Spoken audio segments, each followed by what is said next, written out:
Welcome to the Deep Dive.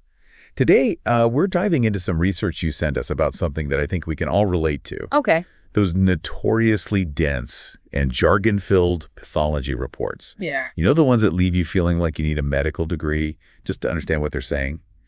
Well, some researchers decided to see if AI could do any better. Specifically, they used GPT-4, the same language model that can write poems and even pass the bar exam. It's a fascinating study. Yeah. And it really highlights the incredible potential of AI in healthcare. Okay. The researchers were able to show that GPT-4 could extract crucial information from these complex medical reports with a surprising level of accuracy. We're talking about things like the stage of a tumor, Right. the number of lymph nodes involved, Right. even specific details about the tumor's characteristic. Okay, I'm already hooked. Yeah. So instead of spending hours deciphering medical jargon, we could potentially have AI do the heavy lifting for us. Sign me up.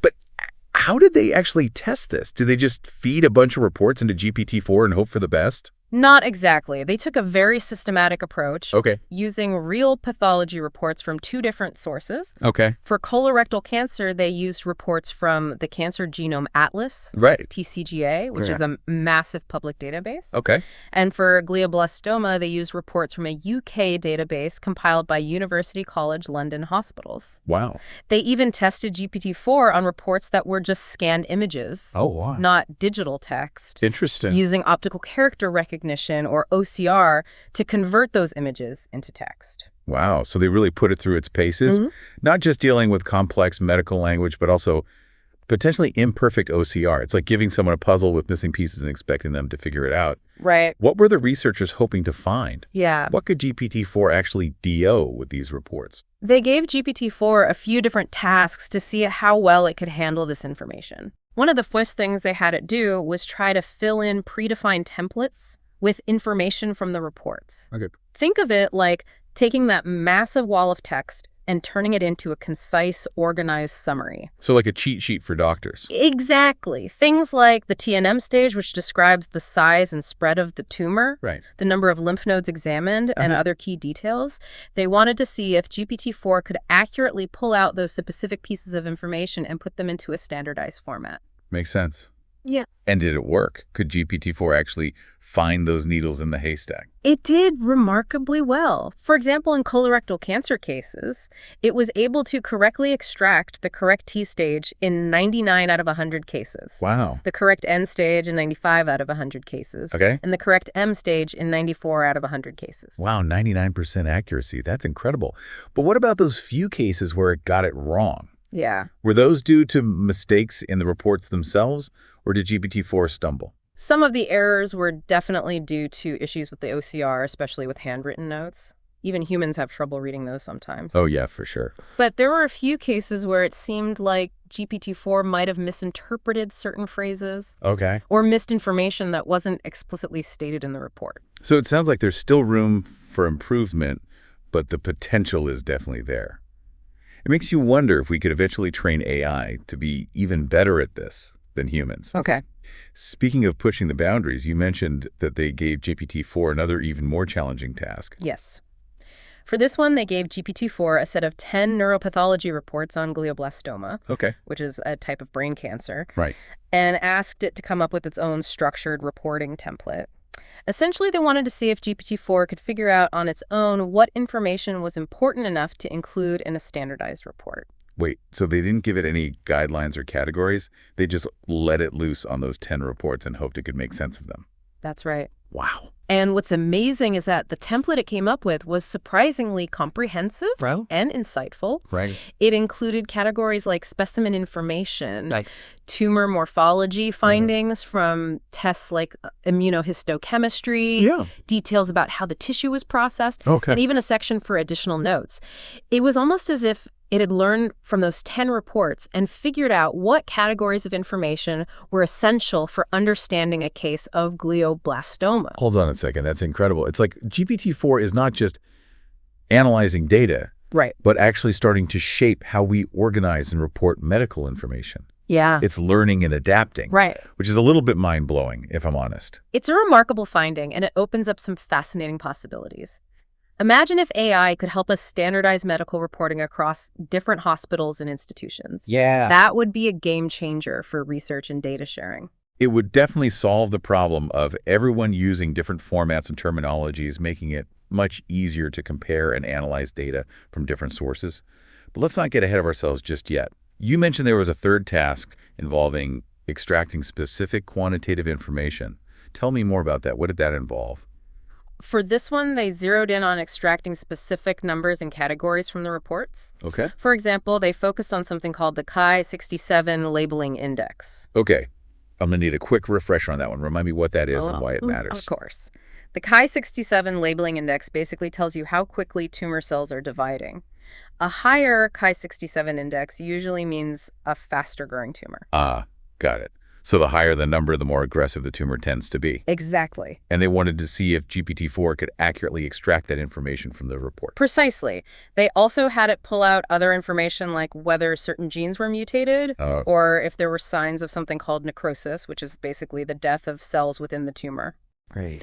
They set up predefined categories and ranges for GPT-4 to choose from based on the descriptions in their reports. So, for example, if a report said the Chi-67 labeling index was around 15%, GPT-4 would have to categorize that into the appropriate range. Exactly. They gave it specific ranges to work with, like 0, 5%, 5, 10%, and so on. And the results were astounding. GPT-4 achieved 100% accuracy on all of those quantitative information extraction tasks. Wow, 100%. Yeah. That's a perfect score. Yeah. But I'm guessing those reports weren't always straightforward and clear-cut.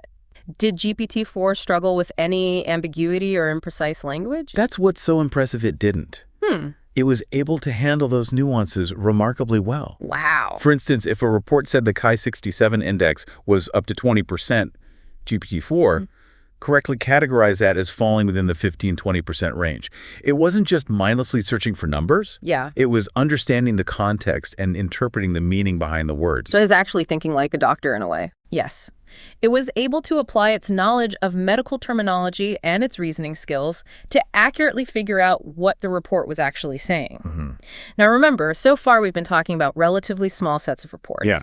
What happens when you scale this up to the massive amounts of data generated in real-world healthcare? Yeah. That's the real test, right? That's a great point. Can GPT-4 handle a tsunami of data without drowning? Did the researchers explore that at all? They did. In their fourth experiment, they took on a much larger challenge. All 1882 glioblastoma reports from that UK database we talked about earlier, they applied the same quantitative information extraction process to this massive data set. Okay, now we're talking. That's a seriously huge jump in scale. How long did it take GPT-4 to chew through all of that information? It took about 17 hours to process all the reports. Okay. It might sound like a long time, Yeah. but compare that to a human manually extracting all that information from nearly 2,000 reports. Yeah. The researchers estimated that it would have taken a human over 125 hours to do the same task. Let me do the math. That's a time savings of about 87%. We're talking about potentially freeing up doctors and researchers to focus on other critical tasks. But as they say, time is money, and in healthcare, accuracy is everything. Did this increase in speed come at the cost of accuracy? That's the amazing part. To check the accuracy, the researchers manually reviewed a random subset of 500 reports and found that GPT-4 made only 5 errors. 5 errors out of 500. That's an error rate of just 1%. Color me impressed. So not only is it faster, but it's incredibly accurate even when faced with a mountain of data. Yeah. What were the researchers able to do with all this newly structured data? They were able to dig into the data and look for connections between different factors in glioblastoma. For example, they could analyze the relationship between the Chi-67 labeling index and the presence of necrosis. Okay. Or see if certain genetic mutations were more likely to occur alongside other factors. These kinds of analyses would have been extremely time-consuming and labor-intensive if they'd had to extract all that information manually. So this isn't just about making the data easier to read. Right. It's about unlocking new possibilities for research and potentially even leading to new discoveries that could improve patient care. But let's pause for a moment and address something we touched upon earlier, the potential for GPT-4 and other AI models to hallucinate information. Right. Our listener might be wondering what that means and why it matters in this context. Can you shed some light on that? You're right. It's a crucial point to consider. Yeah. In simple terms, hallucination is when an AI model generates information that isn't actually present in the source material. Okay. It's like the AI is making things up, which can be a major concern when dealing with something as sensitive as medical information. So instead of just pulling out facts from the report, it might add details that don't exist. Right. Or misinterpret the information in a way that creates a false statement. Exactly. That sounds a bit unnerving, especially when it comes to health. Absolutely. In this specific study, the researchers took steps to minimize the risk of hallucination by providing GPT-4 with very clear instructions and templates to follow. Wow. This helped to guide its output and reduce the chances of it going off on tangents or inventing information. However, in a real-world setting, it might not always be possible to be so prescriptive. That makes sense. Oh. So how do we tackle this issue of hallucination and make sure the information we're getting from AI is reliable? What are the safeguards? That's a question researchers are actively working on. Yeah. One approach is to develop AI models that are more transparent, giving us a peek into their decision-making process so we can understand why they generated a specific output. Another vital aspect is rigorous testing and validation, putting these models through their paces in various scenarios to identify potential weaknesses. Think of it like a really thorough quality control check. So essentially, we need to put these AI models through boot camp. Yeah. Make sure they can handle anything we throw at them. Right. And understand why they make the decisions they do. And I imagine human experts still need to be involved in this process. Absolutely. Human oversight is crucial. Yeah. We need experts to review the AI's output, provide feedback, and ultimately ensure that the information is accurate and reliable. It's about finding that balance between leveraging the power and efficiency of AI while maintaining human expertise and critical thinking. It's a partnership, not a replacement. Yeah. And it sounds like a pretty powerful partnership with the potential to transform healthcare as we know it. This study focused specifically on GPT-4, but I can't help but think about all the other AI models out there and what they could bring to the table. You're spot on. And that brings up an important point about open source models and data privacy in healthcare. Right now, GPT-4 is a proprietary model developed by a private company, which means we don't have full transparency into its inner workings. Right. And when we're dealing with sensitive medical information, privacy is paramount. So ideally, we'd want AI models that are open source, meaning researchers can examine their code and understand how they function, which builds trust and allows for collective improvement. Exactly. And when it comes to patient data, we need to be extra cautious. Exactly. The ideal scenario would involve deploying these AI models locally within healthcare institutions, so sensitive data doesn't need to be shared with external companies. This ensures patient privacy while still allowing us to harness the power of AI. This has been such an eye-opening conversation. Yeah. And I feel like we've only scratched the surface of what AI can do in healthcare. We've talked about how it can help us understand complex medical reports, but what other possibilities are out there? What other areas of healthcare could benefit from this kind of AI-powered information extraction? Well, this research focused on pathology reports, but imagine applying this technology to something like clinical trial data. Right. We're talking about mountains of information from thousands of patients. Could AI help us sift through all that data and pinpoint patterns or trends that might otherwise go unnoticed? That's a fantastic example. Think about how long it takes to analyze data from clinical trials and get new treatments to the people who need them. Right. AI could potentially speed up that process dramatically. Yeah. It could even help us identify subgroups of patients who might respond differently to certain treatments, paving the way for more personalized medicine. Wow. So we could potentially tailor treatments to individual patients based on their unique genetic makeup or other factors. That's incredible. And what about something like radiology? Those reports can be just as dense and filled with technical language as pathology reports. Could AI help us there too? Absolutely. Imagine an AI that could analyze a mammogram or a CT scan and flag potential areas of concern for a radiologist to review more closely. Okay. This could help to improve early detection rates for diseases like cancer, leading to faster diagnosis and treatment. It's almost like having a second set of highly trained eyes, but these eyes never get tired and can process information much faster than a human can. It's like giving every doctor a superpower.